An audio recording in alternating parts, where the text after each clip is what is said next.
Tu l'auras sans doute remarqué, les marchés secouent un petit peu en ce moment et de partout.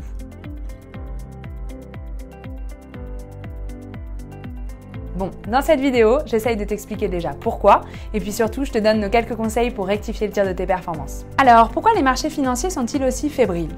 Déjà, je ne vais rien t'apprendre, l'inflation est au cœur du scandale. En effet, quand les prix augmentent, c'est une situation un peu préoccupante, notamment quand l'inflation est supérieure à 2%.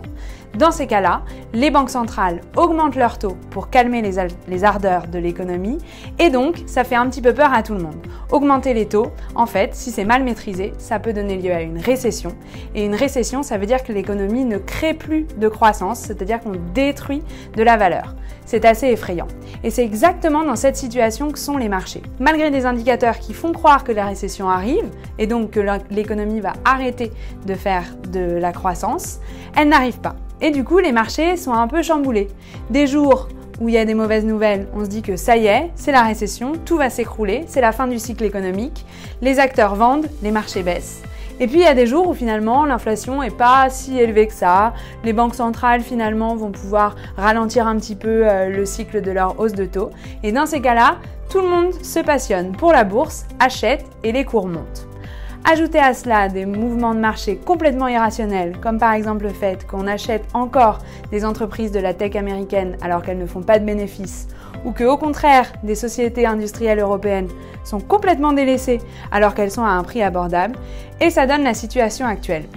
Rajoutons à cela en plus des tensions géopolitiques qui ont un impact fort sur les coûts de l'énergie et donc sur la production, et ça donne la situation actuelle. Les marchés oscillent un petit peu, sont même parfois carrément schizophrènes et ça se ressent sur tes performances. Mais alors, que faire, me diras-tu? Comment ne pas céder à la morosité qu'il y a sur les marchés financiers? Bon, c'est très simple. Déjà, commence à bien mettre ton portefeuille à jour sur les supports du moment. Pour ça, je te rappelle que chez Mon Petit Placement, on est en gestion conseillée. On ne passera aucune opération sur ton compte sans ton accord. Donc rendez-vous sur le chat pour recevoir nos recommandations et surtout les valider afin qu'on les mette en application. Deuxième conseil du moment, surtout, rassure-toi en regardant ce qui s'est passé sur les années précédentes. En effet, ce qui se passe sur les marchés actuellement fait partie du cycle normal d'un investissement financier. Il y a toujours des fluctuations et on n'est pas dans une situation différente. La bonne nouvelle, c'est que la croissance gagne toujours. Donc surtout, rassure-toi, on n'est pas dans une situation inédite, il faut juste rester focus.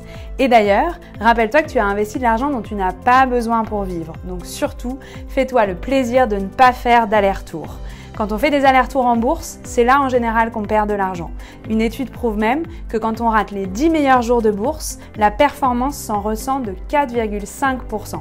Donc surtout, si tu le peux, ne touche à rien. Et enfin, si tu n'as pas encore mis en place de versement mensuel, je te rappelle une citation de notre investisseur favori Warren Buffett. La plupart des gens s'intéressent aux actions quand tout le monde s'y intéresse, mais le meilleur moment pour acheter, c'est quand personne ne veut acheter. Bref, tout ça pour dire qu'en effet, les marchés sont chahutés, mais surtout, rassure-toi, on sait pourquoi, on sait comment réagir et la meilleure chose à faire est surtout de ne rien faire. Si tu trouves que les performances sont insatisfaisantes, ce que je t'invite à faire, c'est attendre que les marchés repartent, car c'est à ce moment-là seulement qu'on pourra vérifier si mon petit placement n'a pas été à la hauteur de tes ambitions.